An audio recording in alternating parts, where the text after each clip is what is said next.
alsaciens parlaient alsacien jusque dans les années 70, je crois. Oui. Ça fait quand même pas très longtemps que les Alsaciens ne parlent plus alsacien, alors que la République française, c'est quand même beaucoup plus vieux que ça.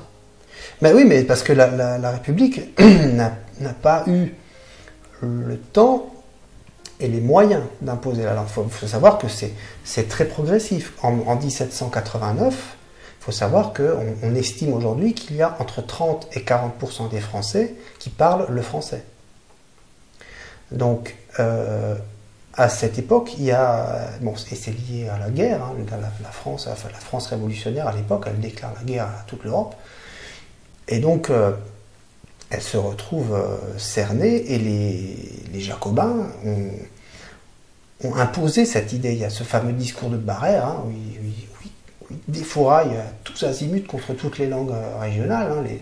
Les Bretons, ils parlent la langue de la contre-révolution. Les Alsaciens, ils parlent la langue de l'ennemi, puisqu'ils se battent contre l'Autriche, etc. Et donc, c'est l'ennemi. Et ils développent cette idéologie folle qui dit, pour être une nation, il faut absolument parler une seule langue. Mais, évidemment, à l'époque, et dans les décennies qui ont suivi, la France n'avait pas les moyens d'imposer ça, parce que pour imposer ça, il faut créer des maternelles. Il faut choper les gamins dès la maternelle. C'est comme ça qu'on développe une langue. Et donc l'alsacien, il faut savoir que les cahiers de doléances de l'Alsace ont été rédigés en langue allemande. Hein. C'est écrit en langue allemande. Et durant tout le 19e siècle, il y a effectivement un patriotisme alsacien que tu vois chez des auteurs comme Lechtebert, donc des auteurs dialectaux. Hein. Hartmann, qui est un auteur dialectal strasbourgeois, tu vois son œuvre, j'ai son bouquin, son œuvre intégrale, il n'y a pas un mot de français, c'est que des poèmes majoritairement en langue allemande, standard, un petit tiers en alsacien, mais sur la page de garde, c'est un drapeau bleu-blanc-rouge. Et il y a toute une série de poèmes en allemand où il s'adresse aux Allemands, il leur dit on est frères, on s'entend bien, etc. Mais attention, ne dites pas un mot contre la France, parce que sinon je suis votre ennemi. Stebert, il dit ma lyre est allemande et mon glaive est français. Ce sont des patriotes, ces gars-là, quoi. Et désolé de m'exprimer ainsi, mais la France leur chie dessus, quoi. Parce qu'ils s'expriment en allemand, c'est pas bon, ça va pas, il faut que ça change. Et finalement, la langue française va atteindre toutes les couches de la société alsacienne dans les années 1860, au moment où Napoléon III va créer ce qu'il appelle les salles d'asile, ce qu'on appelle les salles d'asile, ce qui est l'équivalent de nos classes maternelles aujourd'hui, où ils vont imposer que le personnel qui sera là-dedans ne parle que français. Et là, ils auront donc les moyens. Et c'est là qu'il y aura la première génération vraiment d'Alsaciens francophones et qui vont grandir dans le Reichsland à partir de 1870. C'est ce qui fera dire à René Schickele, qui lui sera auteur de langue allemande, alsacien, né après 1870. C'est lui qui dira, donc en tant que jeune gars, jeune auteur, il dira le Parlement d'Alsace, c'est là où on parle le pire allemand de toute l'Allemagne, parce que ce sont que des mecs qui sont nés, qui sont de la génération française, ils sont sortis des salles d'asile, ils ont atteint l'âge d'avoir les responsabilités politiques, donc ils sont au Parlement, mais ils parlent allemand comme des cochons, c'est une catastrophe.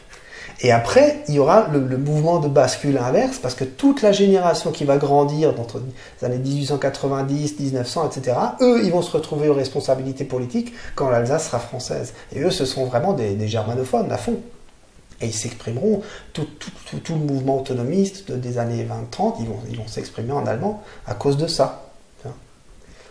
Alors nous sommes dans une situation aujourd'hui où l'Union européenne, gouvernée par Bruxelles, d'un côté, et les nations de l'autre, donc il y a une espèce d'antagonisme. Où est-ce que tu situes en fait le rôle de la région de l'Alsace dans tout ça?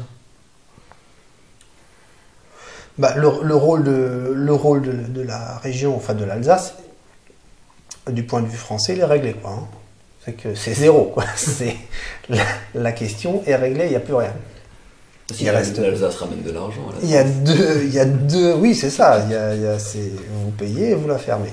Donc il y a 2 départements qui concrètement n'ont plus de pouvoir. Actuellement il y a un mouvement terrible dont on n'entend pas parler, mais il y a regroupement des communautés de communes. Les maires sont absolument maires MAIRE, sont absolument catastrophés, quoi, parce que une fois de plus, c'est les préfets qui sont en train de cornaquer tout le truc, quoi. Donc du point de vue français, le truc la question est réglée.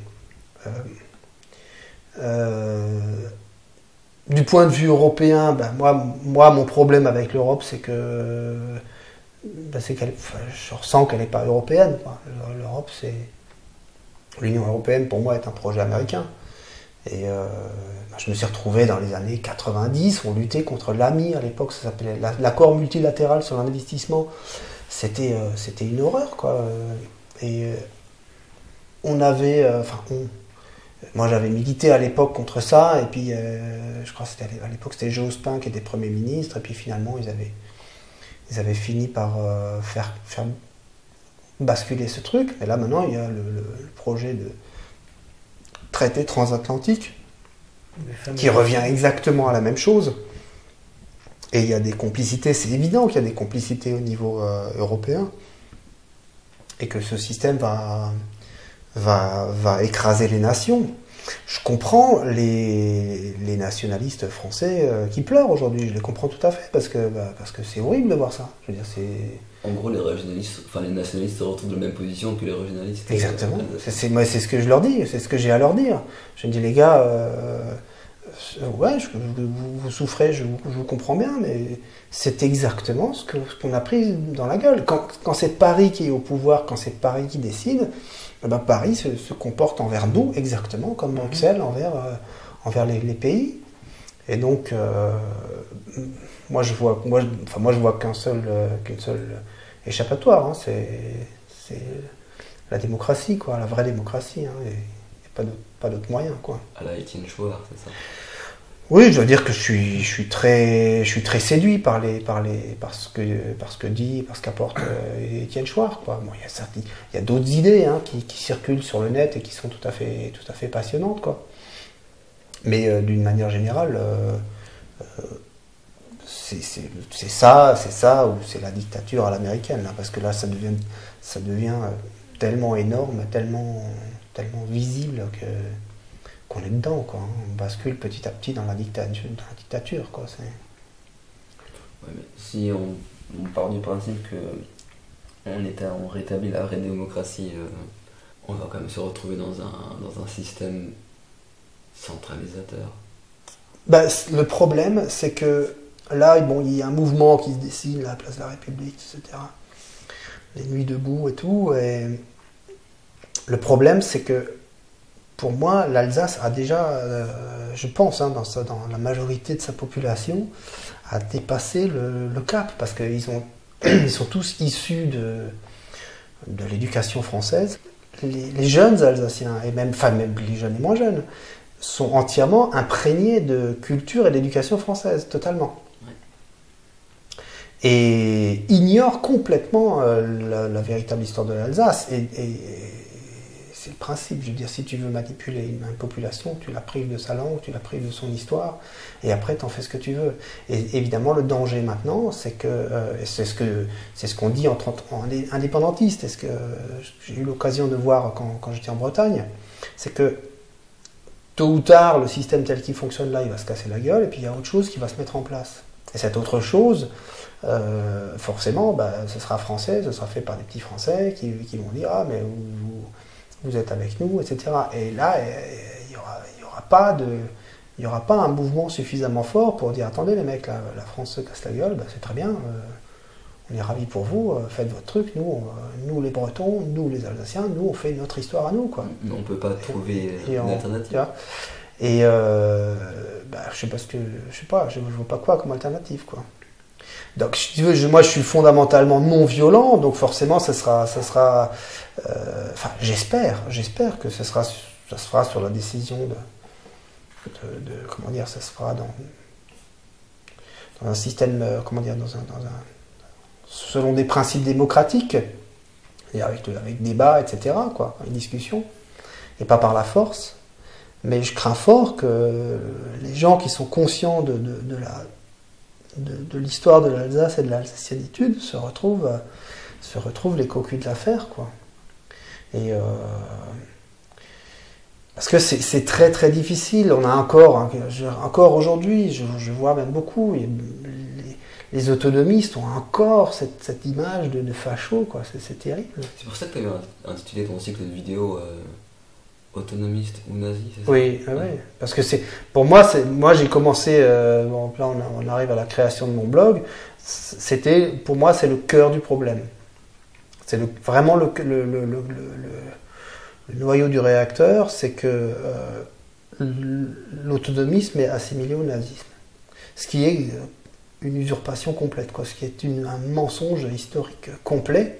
Et donc, j'ai dit, je vais créer mon blog, enfin, je vais ouvrir mon blog sur cette thématique-là. Donc, j'ai fait toute une série c'est une douzaine de vidéos qui s'appelle Autonomiste ou nazi, point d'interrogation. L'autre emplumé, poudré, emperlousé, qui se pointe à Saverne, il regarde la plaine d'Alsace et il dit, bon, moi j'ai l'accent alsacien, alors lui il faisait ça mieux que moi, enfin ça donne, oh, le beau jardin. Le comble est atteint avec la ville de Turckheim. Pillé, massacré, incendié par les troupes de Turenne en 1675. Eh bien, dans les années 1930, une clique de notables, des généraux, députés, industriels, ayant tous des intérêts bien compris du côté de Paris, finance un monument à Turckheim, à la gloire de Turenne, en le présentant dans la foulée de 1918, présentant Turenne dans la foulée de 1918 comme un libérateur. C'est pas une initiative de la population de Turckheim, hein. Les habitants ils ne peuvent rien, hein.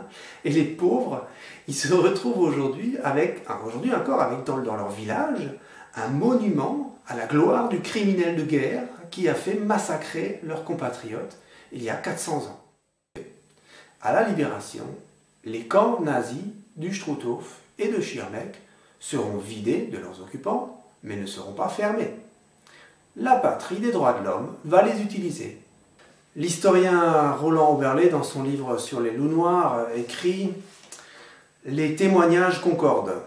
Le comportement des gardiens français ne le cédait en rien, en violence et brutalité, à celui de la Schurm nazie. » Et Bernard Schwengler, dans son livre « Le syndrome alsacien », écrit « Il ne s'agissait certes pas de camps d'extermination comparables aux camps de concentration allemands, mais le sentiment de haine et de vengeance qui animait les vainqueurs de 1945, l'idée qu'ils avaient à punir des traîtres, des boches, des nazis, des bourreaux, entraîna pour les victimes de ces internements une multiplication de mauvais traitements allant jusqu'à des scènes de torture et des assassinats. » Pour justement expliquer tout ça, pour faire comprendre que, parce que c'est compliqué dans un débat, quand tu discutes, tu te fais balancer ça dans les dents. Oui, les autonomistes, on sait où ça a mené, hein, donc voilà.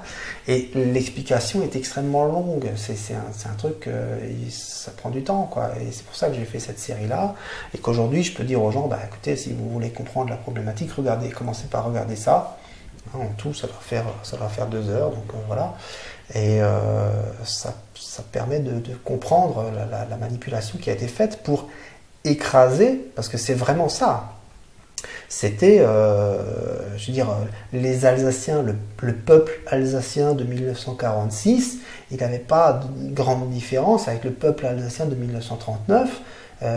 Ils voulaient toujours prier en allemand, ils voulaient que les enfants apprennent l'allemand, ils voulaient toujours continuer à parler le dialecte, tout en acceptant évidemment que les enfants apprennent le français. À l'époque, c'était évident, puisque c'était la langue du pays, mais que la langue ne devait pas disparaître. Tu trouves des auteurs, hein, qui disent, jusque dans les années 50, il est impossible que l'alsacien disparaisse, l'Alsace, parce que c'était tellement présent, tellement énorme, que c'était, à l'époque, inimaginable que ça disparaisse, quoi. Mais pourquoi ça a disparu aussi rapidement? En l'espace de 30 ans, on est passé de 70% à 3% apparemment aujourd'hui. Mais parce que la politique après la libération, tout le mouvement politique autonomiste a été assimilé justement au nazisme. Et donc c'est comme ça qu'on leur a cloué le bec. On les a mis en prison, on les a emprisonnés, et en tout cas, on les a empêchés d'entrer en politique. C'est-à-dire que l'expression de l'autonomisme en Alsace a été éradiquée. Et là, tu vois comment fonctionne la démocratie d'ailleurs, c'est très parlant. Ce mouvement-là, on n'en voulait pas. Et donc on a enlevé ses représentants. Et à partir de là, ce ne sont pratiquement plus que des représentants de partis nationaux qui ont dirigé la politique en Alsace, quoi, hein. C'était des gens qui avaient la grande gueule quand ils faisaient les discours en Alsace, mais dès qu'ils allaient qui étaient qui étaient membres de partis nationaux. Je veux dire, quand tu es un député alsacien, membre des Républicains ou du PS ou de n'importe quel parti national, tu obtiens ton investiture de Paris. C'est pas la région qui décide. Donc ces partis, ils ont leur siège à Paris et ils défendent les intérêts parisiens. C'est normal. Et donc ces gens-là ont totalement soutenu cette politique, premièrement, de culpabilisation à grande échelle par rapport à l'autonomisme. On leur a dit, ben voilà, on a assimilé l'autonomisme au nazisme en leur disant, ben voilà, tous les emmerdements que vous avez eus, tous vos gamins qui ont été enrôlés dans la Wehrmacht, c'est la faute des autonomistes. Donc ils ont eu une presse abominable auprès des Alsaciens même. Et que dans les années 60, il y a un préfet, je ne sais plus comment il s'appelle, un préfet qui dit « Je surveille l'autonomisme comme le lait sur le feu ». Voilà quoi. Et dans la foulée, donc 1945, pour compenser la période 40-45, les ministères, préfectures ont dit « On enlève tout », et ça c'était la première fois, on enlève tout enseignement de l'allemand.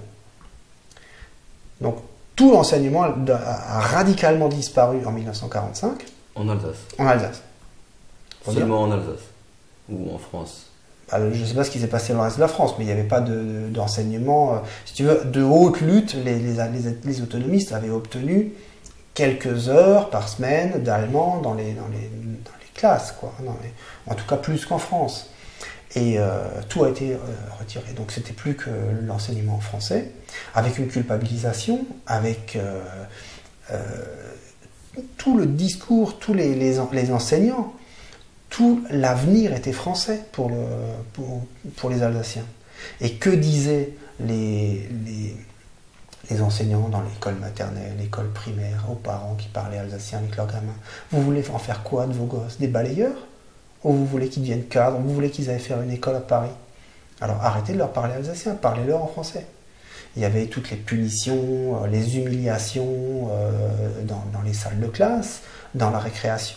Le système de délation, hein, c'est-à-dire celui qui parlait alsacien dans la cour de récréation, on lui donnait une pièce, et donc il devait, pour se débarrasser de la pièce, il fallait qu'il dénonce un copain qui a parlé alsacien.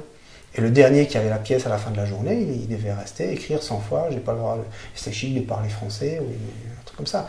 Donc c'était de l'humiliation, et on le voit encore chez beaucoup d'Alsaciens, hein, de notre génération, hein, qui ont vécu ça, qui ont vraiment vécu ça. Moi, je ne l'ai pas vécu parce que, en fait, j'ai grandi à une époque, et je suis strasbourgeois, où Strasbourg était assimilé, c'était déjà fait, donc j'ai pas connu ce problème-là. Et j'ai eu la chance d'avoir un instit qui était alsacien et qui était dialectophone, et qui plaçait de temps en temps des trucs en alsacien comme ça. Donc, avec le recul, longtemps après, je lui suis très reconnaissant parce que c'était extrêmement rare, mais c'était suffisamment pour me donner la sensation d'être un être humain normal, quoi, que c'était quelque chose de normal de pratiquer l'alsacien. Mais c'était très rare, hein, les gens qui faisaient ça, quoi. Et donc il y avait cette culpabilisation, et forcément, je veux dire, à partir du moment que toute la scolarisation est française, que l'allemand est marginalisé, tu as un reste très fort, évidemment, puisque l'alsacien est omniprésent, puisque la télévision, les Alsaciens regardaient la télé allemande, hein, je veux dire, on captait la RD, le ZDF, les gens regardaient ça, c'était quelque chose. Il y avait encore, jusque dans les années 60, 70, tu avais du cinéma en allemand à Strasbourg, hein, les gens venaient voir il y avait encore des chaînes de distribution pour les films allemands venaient là. Le tout dernier, ce qui reste encore aujourd'hui, c'est la Schlagerparade. Doch es war total.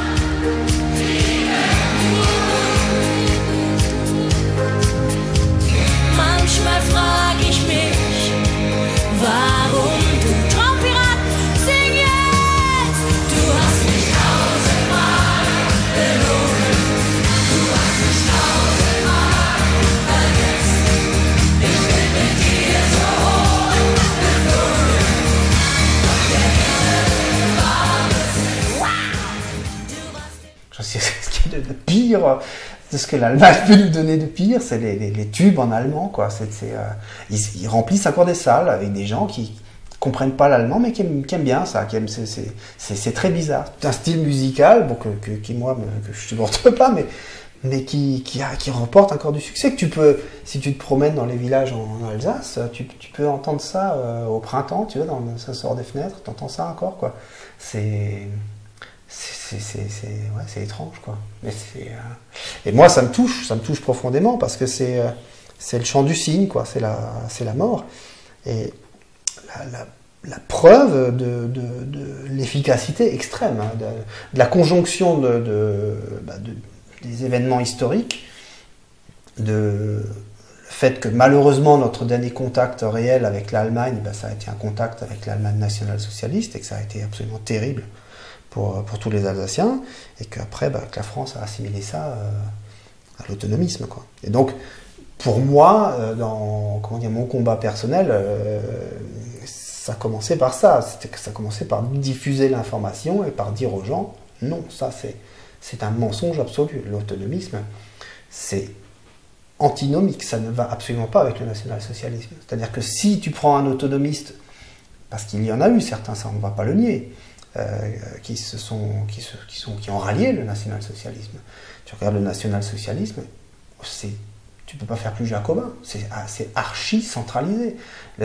Tout le système, le Gau, parce que ceux qui ont fait avant la France, les seuls qui ont eu le culot de fusionner l'Alsace avec autre chose, c'est les nationaux socialistes. L'Alsace a été fusionnée avec le pays de Bade, c'était le Gau Oberrhein. C'est Adolphe qui a fusionné l'Alsace et tout. Le successeur d'Adolphe, c'est Manuel Valls, je suis désolé, c'est un fait, c'est pas une accusation, c'est un fait. Et donc, ils ont fusionné ce truc-là. Et donc voilà, après, tout ça, ça a été assimilé à l'autonomisme. Mais le chef du chaos, le chef de l'administration civile, c'était un mec qui n'avait de compte à rendre qu'à Hitler lui-même. Donc tu peux pas imaginer un truc plus centralisé. Donc un autonomiste qui se rallie à ce système-là, c'est quelqu'un qui a renié sa foi autonomiste. Donc on ne peut plus l'appeler autonomiste.